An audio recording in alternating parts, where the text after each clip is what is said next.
जिन्होंने इस महफिल पाक का आगाज़ नाते रसूल मकबूल सल्लल्लाहु अलैहि वसल्लम से किया था। अगर मैं उनको नहीं पढ़ाता तो ये बड़ी नाइंसाफ़ी होगी। मेरे छोटे भाई हैं, बड़ी देर से वो बड़े सब्र का मुजाहरा कर रहे हैं। एक मतलब 2-3 शेर के लिए मैं उन्हें आवाज़ देता हूँ जनाब अरशद कवर साहब से कि वो तशरीफ़ ले आएँ। उसके बाद जो है अली भाई और आप, क्योंकि अली भाई को सुनना है, रामिश भाई को सुनना, पेश करता हूँ, समात फरमाएं कि तुम्हारे कूच में, जैद भाई बतौर ख़ास तवज्जो चाहूँगा। हाँ पढ़ो बेटा। कि तुम्हारे कूच में जब से हम आने जाने लगे, तुम्हारे कूच में, तुम्हारे कूच में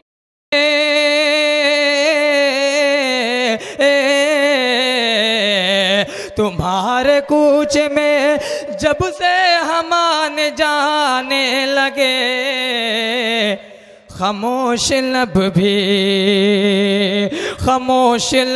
मोहब्बत से मुस्कुराने लगे, खामोश लब भी मोहब्बत से मुस्कुराने लगे। तुम्हारे कूच में,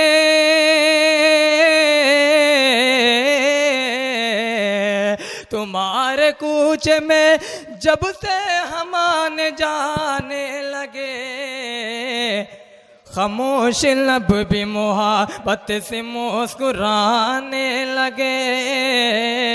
और ये भी शेर बतौर ख़ास समात फरमाएं कि मुझे तो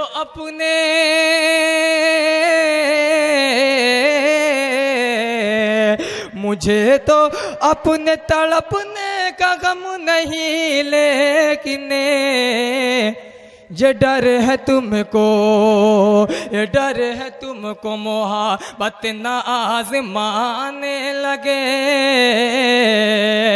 ये डर है तुमको मोहब्बत न आज़माने लगे। और जुनैद अशरफ सुल्तानपुरी साहब खूबसूरत निज़ामत के फ़राइज़ अंजाम। एक शेर आपके हवाले से, मक्ते का शेर, इस डाइस तक पहुँचने में मुझे किन किन मुसीबतों का सामना करना पड़ा। अली भाई, रामिश भाई बतौर ख़ास समात फरमाएं कि मैं इस मकाम पे,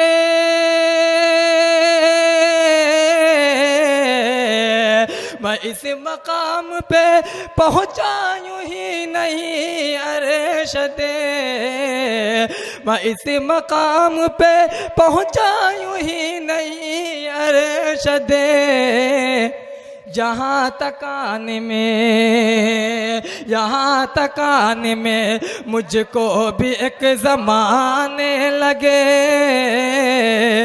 यहाँ तक आने में। बहुत अच्छे अरशद भाई, वाह वाह वाह वाह वाह वाह, क्या हकीकत का एतराफ़ हो रहा है भाई, वाह वाह वाह। बहुत बहुत शुक्रिया ज़ैद खान साहब का, मुझे अपनी मोहब्बतों से नवाजा मेरे भाई रफ़ीक फूलपुरी साहब ने। पेश करता हूँ बतौर ख़ास समात फरमाए कि मैं इस मकाम पे,